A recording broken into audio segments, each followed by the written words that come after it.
এই যে জবা গাছটা দেখছেন, এটা কিন্তু একদম ফুল ফুটতো না। তো তার জন্য আমি কি করেছি, এই গাছটা রিপোর্ট করলাম। 2 বছর হয়ে গেল রিপোর্ট করা হয় না। বড় জায়গায় যে গাছটা বসিয়েছি, কিন্তু এত টাইট হয়ে শক্ত হয়ে শিকড় রয়েছে, মাটি কতটুকু আছে সন্দেহ আছে। তো এরকম অবস্থা হলে গাছে কিন্তু ফুল ফুটতে চায় না। তার জন্য প্রথম দরকার গাছকে ভালো করে শিকড় কেটে রিপোর্ট করা আর গাছের ডালপালাগুলো ছেঁটে দেওয়া। তো সেই কাজটাই করতে নিয়েছি আজকে আমি। এখানে দুটো এই যে নাকচম্পা লাগানো আছে, সে দুটো বেশ খানিকটা শিকড় হয়েছে, কিন্তু এখন আমাকে তুলে ফেলতে হলো, কারণ এই গাছটা রিপোর্ট না করলেই নয়। প্রত্যেক বছর এই গাছটা, একটা গাছেই আমার 15-20টা ফুল ফোটে, এবার একটা দুটো করে ফুল ফুটছে। সেই দেখেই আমার মনটা খারাপ হয়ে গেল। তা ভাবলাম না, এখন রিপোর্ট করেই ফেলি। তো বড় জায়গা এখানেই লাগিয়ে দেবো আমি, কিন্তু গাছটা টেনে বারই করতে পারছি না, কিভাবে আটকে আছে।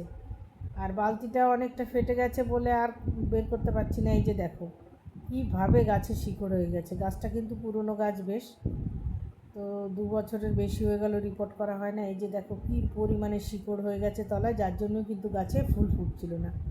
তাহলে পুরনো গাছ যদি রিপোর্ট করা না হয় 1 বছর 2 বছর, তাহলে কিন্তু ফুল ফুটবে না, গাছের গ্রোথ কমে যাবে। নতুন শিকড় না হলে তো গাছে ফুল ফুটবে না। এই যে দেখো কত মোটা মোটা শিকড় হয়ে গেছে, কোনো ছোট শিকড় নেই বললেই চলে, এত মোটা। তো এগুলো সব আমি কেটে ফেলবো, একদম পুরো কেটে দেবো, যতটা সম্ভব কাটা যায় ততটাই কেটে দেবো।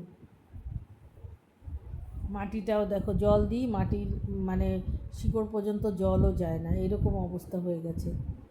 তো এরকম অবস্থা হয়ে গেলে খুব কষ্ট হয় গাছকে রিপোর্ট করতে, যার জন্য বছরে একবার অন্তত রিপোর্ট করে দিলে ভালো হয় গাছ।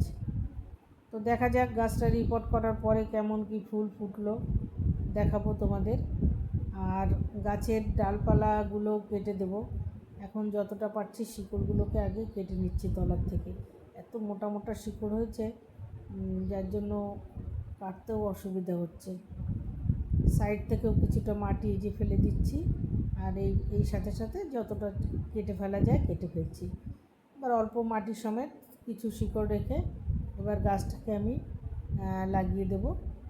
তো চলো গাছটাকে কী কী দিয়ে লাগাই সেটা দেখে নিই। এই মাটিটাই ব্যবহার করব, কারণ মাটিটা ঝুরঝুরে আছে, এর সঙ্গে কিছুটা নতুন মাটি নেব, আর এই পুরনো মাটিটা তার সঙ্গে কম্পোস্ট, নিম খোল এগুলো দিয়ে গাছটা আবার লাগিয়ে দেবো। তো এই যে এটা নিলাম কম্পোস্ট, আর একটু মাটি নিয়েছি আমার আগের বাগানের অন্য মাটি, আর কম্পোস্ট নিলাম, এবার একটু নিম খোল নিলাম।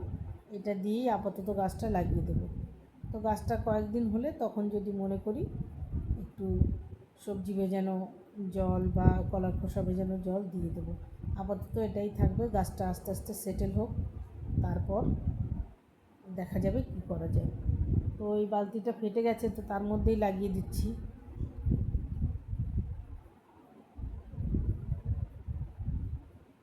গাছটা কিন্তু প্রচুর ফুল হয়, তো রিপোর্ট করার পরে আবার প্রচুর ফুল ফুটবে আশা করি। যে কোনো গাছ রিপোর্ট তো করাই দরকার বছরে একবার, আর যদি নাও হয় তাহলেও যদি গাছ বেশি পুরনো না হয় সাইড থেকে শিকড় কেটে দিলেও গাছ অনেকটা ভালো হয়। তো এই যে ডালপালাগুলোও কেটে দিয়েছি খানিকটা করে। এবার দেখো কিছুদিন পরে এই যে গাছে কত ফুল ফুটছে, সত্যি আমি নিজেও ভাবতে পারিনি যে রিপোর্ট করার পরে গাছে এত ফুল ফুটবে। তো এটাও একটা অভিজ্ঞতা বাগান করতে করতে, যে রিপোর্ট করার পরে এত সুন্দর ফুল ফুটে গেছে।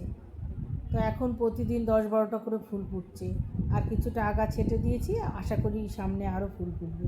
তাহলে আজ এই পর্যন্ত, টাটা, বাই বাই।